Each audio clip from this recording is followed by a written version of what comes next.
All right, so today we are going to be talking about building constructors for our subclasses. So last class, we talked about building a hierarchy of classes, which lets us reuse common attributes and common behaviors across multiple different classes. So we have superclasses and we have subclasses. And they have this is a relationship. A subclass is a more specific example of a subclass. And we use that extends keyword to create this relationship. And remember, one subclass can only extend one superclass. You can only have one parent. You can't work outward and have multiple parents, unlike in real life. So if we remember our very simple class hierarchy, we had the person class, we had the student class, and the teacher class. Person was our superclass. Student and teacher were both of our subclasses. So both student and teacher extend person. They're both inheriting all the public things from person. So remember our very simple person class. This is our superclass. We don't have to do anything special to make it be a superclass. It just is. All the classes that we've written could technically be superclasses because they're not extending anything else. So we've got our instance variables, we've got our constructor, and we've got whatever methods. Our subclass is going to be slightly different. We're going to extend our superclass person. We've got our own instance variables inside, and we have our very own constructor. So today we are going to be focusing on constructors and how we can build them in our subclasses and what the whole process is. So one of the very few things that are public that are not inherited by subclasses are constructors. And that kind of makes sense. You can't build a student if you only have the information to build a person. So we need our very own constructor in our subclass to actually initialize all of our own instance variables. Because every single class needs its own constructor. And so we are either able to create our own constructor, we can either declare it, or we can let Java generate its own default constructor, just like any other time we've built a class. Those are both options we've had before. Now, something to be aware of is that when we make an object of a subclass type, an object of the superclass type is also created. So we're also going to need to make a call to the superclasses constructor at the very top of our subclasses constructor. So the first thing that we need to do inside of our subclass constructor is call our superclasses constructor to initialize that object. So that's what that super does. Java has this special keyword that subclasses can use to reference their superclass, to look up and say, hey, superclass, hey, parent, I want to access your methods, your whatever. So when we use superclass, like we see here, we're calling super and just having parentheses and passing parameters, we're calling the superclasses constructor, just like you would call a constructor for person. You just say person and then the parentheses. Here we're saying super parentheses with whatever parameters. And obviously, the parameters we pass need to match the parameters for the actual superclass, which wouldn't make much sense if we passed the wrong parameters. So if we kind of think about what the person class looks like, our person constructor, we're passing name, we're passing birthday. Those are going to both be filled in within our person class constructor. So when we create a student, we're also inside of it making a person object, filling in its instance variables. So if we create a subclass constructor that does not explicitly call its superclasses constructor, Java is going to kind of sneakily insert a call to the superclasses no argument constructor, or the constructor with no parameters. Usually we call that a default constructor. This is called an implicit call. Java will implicitly call the superclasses default constructor. Now, if we do not have a default constructor in the superclass, and we do not explicitly call the superclass's constructor within our subclass, we're going to have an error. Our program's not going to compile. So let's look at an example of what this looks like, because that was a lot of words. So if I have my person class with my two instance variables, and I have two person constructors. One takes both my string name and string birthday, and one is my default takes no parameters. And over in my student class, let's say I have a default constructor here, accepts no parameters, and notice that this does not call super. This is not calling my superclass's constructor. This is okay because person has this default constructor. So even though I'm not calling super here, Java is going to sneakily insert a call to super with no parameters, and it's going to call this constructor, the default one. If this constructor didn't exist, so if I just kind of scribble that out, if that didn't exist and my student constructor looked like this, we would run into an error. Java would crash saying, hey, there's not a way for me to initialize my person object from that constructor. So we either need to manually say we want to call our superclass constructor, or we want to ensure that our superclass has a default constructor to work with. So with this implementation in mind, what do we think this code is going to output? We've got my student is a student object. We're calling our default constructor, and we're printing my student.getName. Assume that person has the getter and setter methods already implemented inside. What would we expect to see from a call to my student.getName?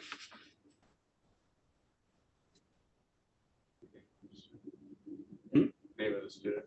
But so in this call specifically, in this block of code, based on what we see here, calling this constructor, what is their name going to be? Not applicable. It's going to be not applicable. We're going to, from this constructor, we're going to call this one.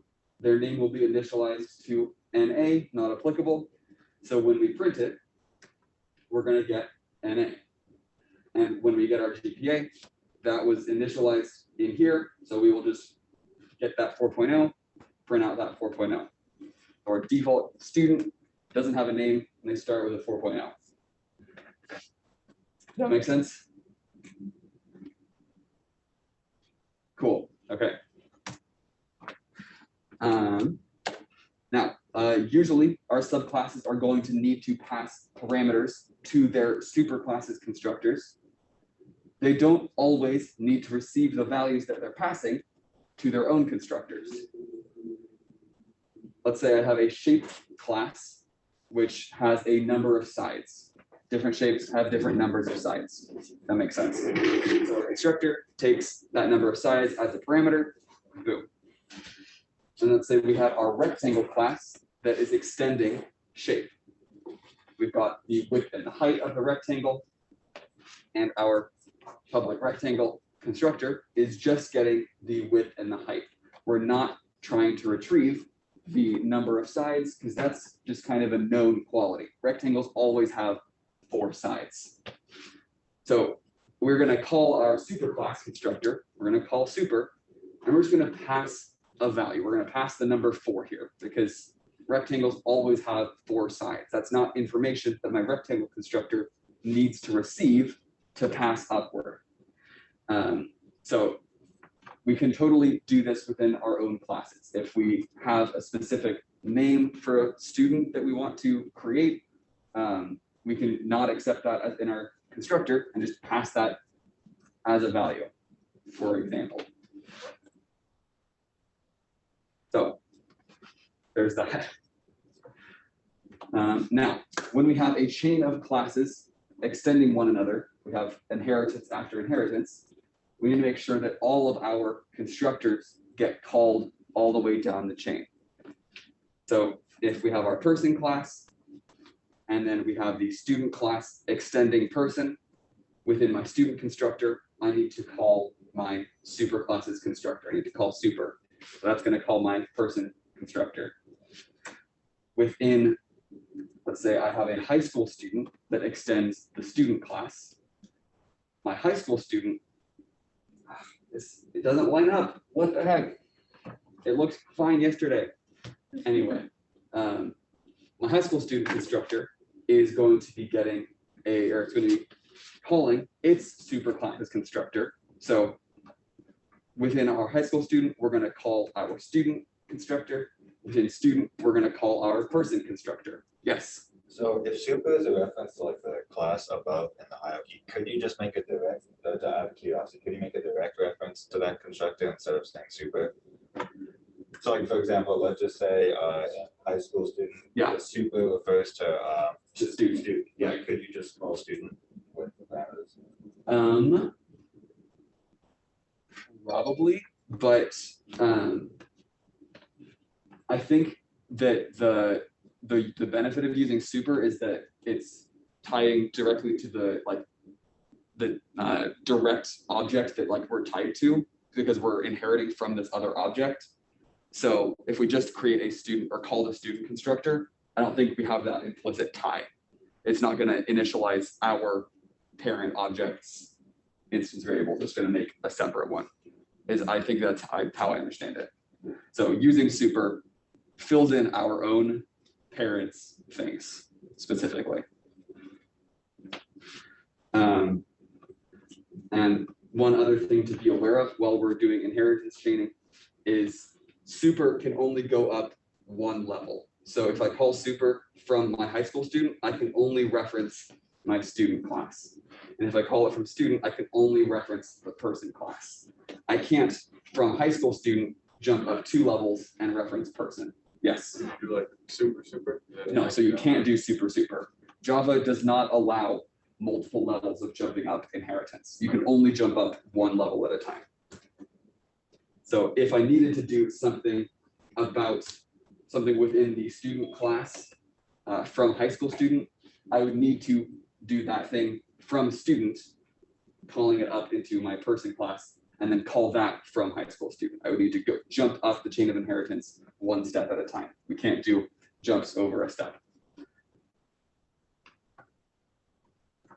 All right, this is going to be a little bit more theory than the rest of this, but even though we are not explicitly stating that our superclasses extend anything, like if we talk about our person class, we did not say that extends anything. That was our top level superclass. By default, in Java, classes are going to extend the object class. It's a secret extension that is happening everywhere. So this is Java's top of the class hierarchy. So every single class that we write can ultimately be traced back to the object class. The person class is directly extending object, student is extending person, which extends object, etc. Fortunately, the object constructor doesn't accept any arguments, so we don't need to call it explicitly. Java will implicitly insert that no argument call, that no parameter call to the first line of whatever our top level super class constructor is. It'll automatically call it.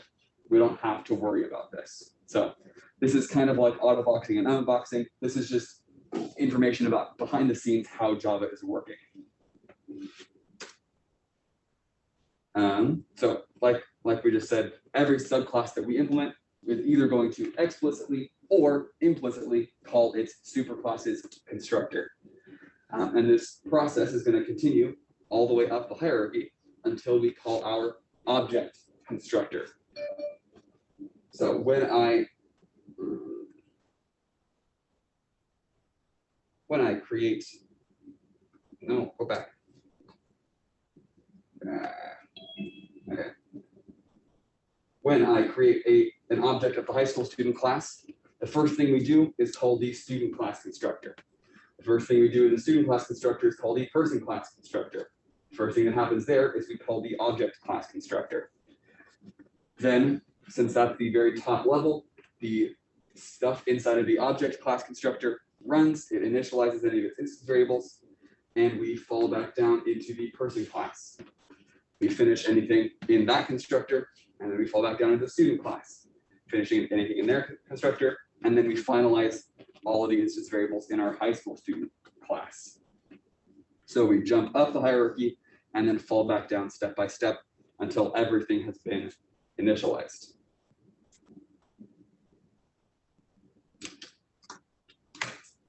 So recap of what we've talked about today. Since we cannot inherit constructors in our subclasses, every subclass that we write needs to create its own constructor so that it can initialize its own instance variables. The superclass constructor should be called as the very first line of your subclass constructor. And obviously, the parameters that you pass to this constructor need to match the actual superclass's constructor. And we do this using the super keyword. We say super and then parentheses and whatever parameters we want to pass. If we do not call the superclass keyword or constructor, Java will sneakily insert a call to the default constructor. It will implicitly call that default constructor. And when we don't have a superclass defined, the object class is the implied superclass. It's kind of secretly there. Everything inherits from object in Java. So there we go. Any questions on inheritance, subclasses, constructors? Cool. Cool. Right. I will stop our recording.